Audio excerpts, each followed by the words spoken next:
கர்த்தருடைய பரிசுத்த நாமத்துக்கு மகிமை உண்டாவதாக. ஆசீர்வதிக்கப்பட்டதான நல்ல புதிய நாளின் காலை வேளைக்காய் கர்த்தரை நன்றியோடு கூட நான் சோத்திரிக்கிறேன்.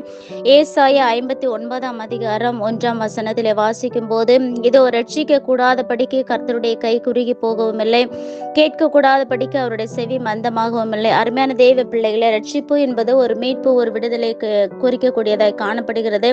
நம்முடைய வாழ்க்கையிலும் நிறைய பிரச்சனைகளிலிருந்து விடுதலை இல்லாதபடிக்கு உபத்திரவங்கள், நிந்தைகள், கலக்கங்கள், கவலைகள், அது மட்டுமல்ல நம்முடைய வாழ்க்கையில நிறைய பாவத்திலிருந்து கூட நாம் விடுதலை கிடைக்காமல் நிறைய தவறுகளை செய்து கூட மன்னிப்பு இல்லையா, இதுல இருந்து விடுதலை இல்லையா என்று சொல்லி ஏக்கத்தோடு கூட காணப்படலாம். ஆண்டவர் சொல்லி இருக்கிறார், கேட்க கூடாதபடிக்கு அவருடைய செவி மந்தமாகவும் இல்லை. அவரிடத்துல விடுதலையை நாம் கேட்கும்போது, ரட்சிப்பை கேட்கும்போது, பாவத்திலிருந்தும், சாபத்திலிருந்தும், அக்கிரமங்களிலிருந்தும், வியாதியிலிருந்தும், நம்முடைய பிரச்சனைகளிலிருந்தும் விடுதலை கொடுக்க அவர் போதுமான தேவனாய் காணப்படுகிறார்.